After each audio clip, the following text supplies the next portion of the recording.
Senator Robin Padilla, posibleng managot daw sa pagtakas ni Senator Bato de la Rosa ayon yan sa isang mambabatas mula sa Kamara. Kumuha po tayo ng karagdagang detalye dyan sa pag-uulat ni Bombo Annalise Soberano. Posibleng paglabag sa Rome Statute at obstruction of justice ang kaharapin ni Senator Robin Padilla dahil sa pagtulong di umano sa pagtakas ni Senator Ronald Bato de la Rosa sa Senado. Ito ang iginiit ni Akbayan Party List Representative Percy Sandanya matapos aminin ni Padilla na isinakay niya si De La Rosa sa kanyang SUV madaling araw noong nakaraang linggo sa kabila ng deklarasyon ng Department of Justice na valid ang warrant of arrest ng International Criminal Court.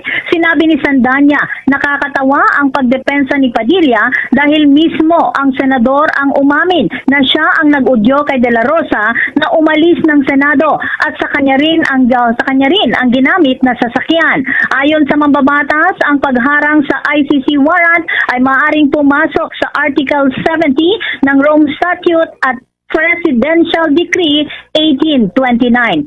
Ito ay may kaparusahan ng pagkakakulong at habang buhay na diskwalifikasyon sa paghawak ng pampublikong opisina para sa sinumang nagpapadali sa pagtakas ng isang inarestong individual.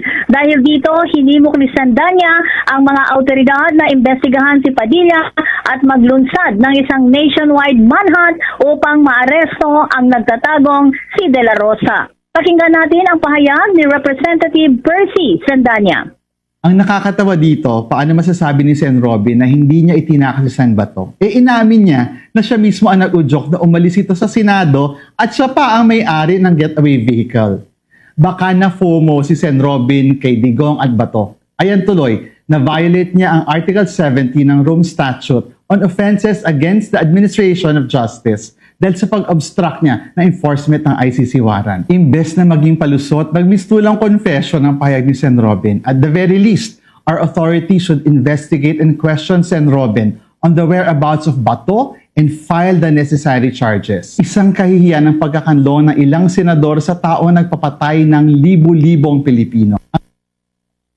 Nananawagan naman si House Committee on Higher Education o Technical Education Chairman, Representative Jude Asidre, kay Senator Amy Marcos na itigil ang pagpapakalat ng umano'y walang basehang aligasyon tungkol sa posibleng term extension at sa halip ay mag-focus sa tungkulin bilang Senator Judge sa nalalapit na impeachment trial ni Vice President Sara Duterte.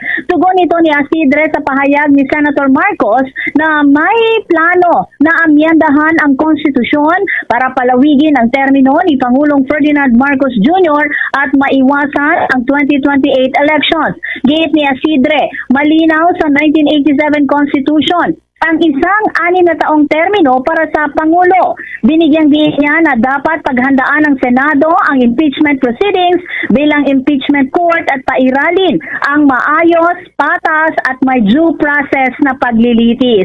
Samantala, mariing itinanggi naman ni Deputy Speaker at Iloilo Representative Janet Garin ang mga ulat na may plano ang administrasyon sa charter change at pagpapahaba ng termino ng mga opisyal sakaling hindi umusad ang impeachment case laban kay Vice President Sara Duterte. Tinawag niya itong pure chismis at iginiit na walang ganitong diskusyon sa Kamara. Reaksyon ito ng mga pahayag ni Senator Marcos hinggil sa posibleng constitutional amendment.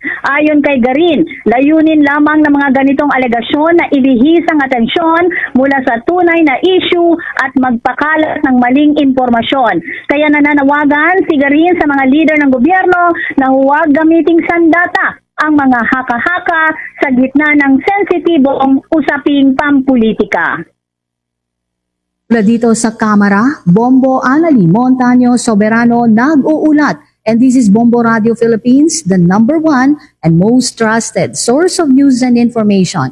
Basta Radio, Bombo. For the most trusted source of news and information, visit our website at www.bomboradio.com. Follow us on Bombo Radio mobile app, Facebook, YouTube, TikTok, and X, formerly Twitter. Like, share, and stay connected. Anytime, anywhere.